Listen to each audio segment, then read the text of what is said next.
Հովհաննես 21 Հիսուս երևում է իր աշակերտներին Գալիլեայում։ Սրանից հետո Հիսուս դարձյալ իրեն հայտնեց իր աշակերտներին Տիբերիայի ծովեզերքի մոտ և հայտնեց այսպես. Միասին էին Սիմոն Պետրոսը, Թովմասը, երկորվյա կոչվածը, Նաթանայելը, որ Գալիլեայի Կանա քաղաքից էր, Զեբեդեոսի որդիները և աշակերտներից ուրիշ 2 հոգի։ Սիմոն Պետրոսը նրանց ասաց. Գնում եմ ձուկ որսալու։ Նրան ասացին. մենք էլ ենք գալիս քեզ հետ։ Գնացին և նավակը մտան, և այդ գիշեր ոչինչ չբռնեցին։ Երբ առավոտ եղավ, Հիսուս կանգնած էր ծովի եզերքին, բայց աշակերտները չիմացան, որ Հիսուսն է։ Հիսուս նրանց ասաց. տղաներ, ուտելու բան չունե՞ք։ Նրան պատասխանեցին. ոչ։ Նրանց ասաց.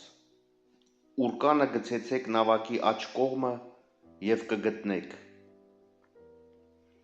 Գցեցին, և ձկների բազմությունից չէին կարողանում այն դուրս քաշել։ Այն աշակերտը, որին Հիսուս սիրում էր, Պետրոսին ասաց. Տերն է։ Երբ Սիմոն Պետրոսը լսեց, թե Տերն է, հագուստը վրան գցեց, քանի որ մերկ էր, և իրեն նետեց ծովի մեջ։ Մյուս աշակերտներն էլ նավակով եկան, և քանի որ ցամաքից հեռու չէին, այլ 200 կանգունի չափ միայն, քաշում էին ուռկանը ձկներով հանդերձ։ Երբ ցամաք ելան, տեսան վառված ածուխի մի կրակատեղ, մի ձուկ նրա վրա և հաց։ Հիսուս նրանց ասաց. բերեք այն ձկներից, որ դուք հիմա որսացիք։ Սիմոն Պետրոսը նավակ մտավ և ցամաք քաշեց ուռկանը, որ լիքն էր 153 մեծ ձկներով։ Թեև անչափ բան կար, բայց ուռկանը չպատրվեց։ Հիսուս նրանց ասաց.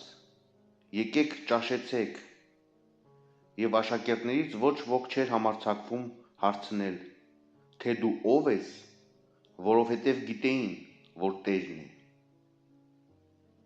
Եկավ Հիսուս, առավ հացը և տվեց նրանց, նույնպես և ձուկը։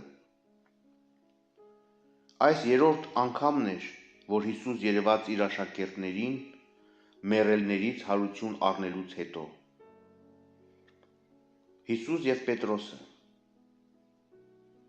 Եվ երբ ճաշեցին, Հիսուս Սիմոն Պետրոսին ասաց.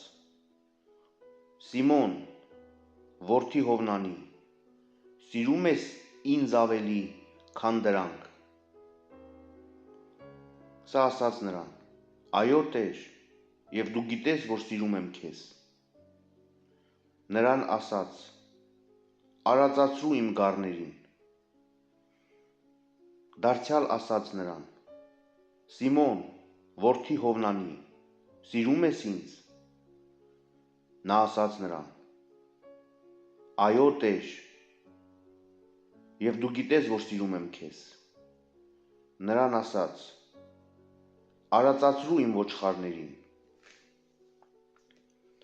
3-րդ անգամ նրան ասաց.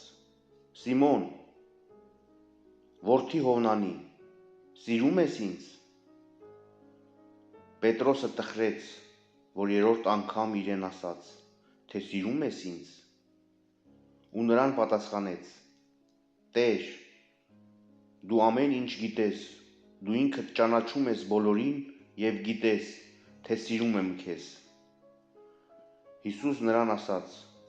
արածացրու իմ ոչխարներին։ Ճշմարիտ եմ ասում քեզ, որ մինչ դու երիտասարդ էիր, ինքդ էիր գոտիդ կապում և գնում էիր, ուր և կամենում էիր, սակայն երբ ծերանաս, ձեռքերդ վեր կբարձրացնես և ուրիշները քեզ գոտի կկապեն ու կտանեն, ուր չես կամենա։ Այս ասաց նշելով, թե ինչ մահով նա պիտի փառավորի Աստծուն։ Եվ երբ այս ասաց, ավելացրեց.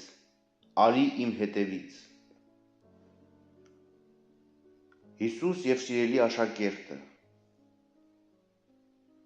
Պետրոսը դարձավ և տեսավ, որ այն աշակերտը, ում Հիսուս սիրում էր, գալիս է հետևից, նա, որ ընկել էր նրա կրծքովն ու ասել. «Տեր, ո՞վ է, որ մատնելու է քեզ»։ Պետրոսը նրան տեսնելով ասաց Հիսուսին. «Տեր, իսկ սա ինչ կլինի»։ Հիսուս նրան ասաց. «Եթե ես կամենում եմ, որ դա ապրի, մինչև որ ես գամ, այդ քեզ ինչ հոգ, դու արի իմ հետևից»։ Եվ այս խոսքը տարածվեց եղբայրների մեջ, և կարծեցին, թե այն աշակերտը չպիտի մեռնի։ Բայց Հիսուս նրան չասաց, թե չպիտի մեռնի, այլ թե ես կամենում եմ, որ դա ապրի, մինչև որ ես գամ։ Այս աշակերտն է, որ վկայում է այս բաների մասին, որ և գրեց իսկ դրանք, և գիտենք, որ նրա վկայությունը ճշմարիտ է։ Բայց ուրիշ շատ բաներ էլ կան, որ Հիսուս արեց, որոնք եթե մեկը մեկ առ մեկ գրված լիներ, կարծում եմ, թե աշխարհն իսկ բավական չէր լինի պարփակելու այդ գրքերը, եթե դրանք գրված լինեին։